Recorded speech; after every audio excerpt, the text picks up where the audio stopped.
تعرف انك ما ينفعش تشرب ميه لما تحس انك عطشان، وانك المفروض تشرب في اي وقت سواء انت عطشان او لا؟ عارف ليه؟ لان جسمك بيقول لك انا محتاج المينيمم انتيك اوف ووتر، يعني اقل كميه من الميه اللي تقدر تخلي وظائفك الحيويه شغاله لما انت بتكون عطشان. فما ينفعش تربط استجابتك انك تشرب ميه لما انت تحس انك عطشان. اشرب ميه في اي وقت حتى لو انت مش عطشان. وعشان نساعدك في حاجه زي كده، في كل كوبايه او حتى كل لتر ميه انت بتشربه عشان تعرف تسجله عملناهولك مجانا على الابلكيشن. لان كمان الهدف بتاعنا نقدر ان احنا نتحكم فيه. يعني هنا الجول نقدر ان احنا نخش بالشكل ده ونغيره من 2 لتر ل 3 لتر ونعمل ابديت جول اهو.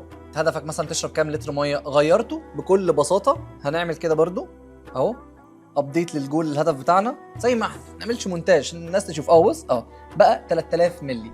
فهنا كمان الهدف بتاعك تقدر تغير كميه الميه اللي انت عايز تاخدها على مدار اليوم. ومش بس كده، مش مجرد ان انت تحط مثلا 250 مللي او 500 مللي او 750 مللي وارقام ثابته فتفضل تدوس كذا مره عشان تحط لتر ونص انت شربتهم. لا، انت ممكن تعمل كاستمايزد سيرف. يعني مثلا السيرف ده انت عارف ان هو اهو مثلا 1.5 لتر 1.5 لتر وتقوم انت حاطط ان هو اللي هو 1500 ملي وتعمل اضافه كوب.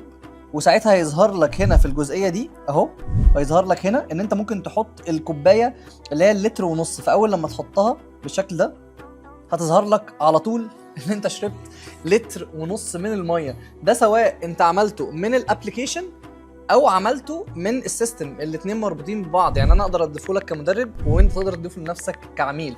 فبكل بساطه اهو التحديث حصل عندي في نفس الوقت. تقدر ان انت تعدل الجول بتاعك وكمان تحط كميات الميه اللي انت عايزها. تقدر تراقب حياتك الصحيه كلها في الابلكيشن ده. فلاي عميل تقدر دلوقتي حالا ان انت تستخدم المميزات دي فور فري، كل ده مجانا لاول 500 مشترك بس. عامل الابلكيشن دلوقتي الخاص بكابتن ماجد عشان تبقى انت العظمه.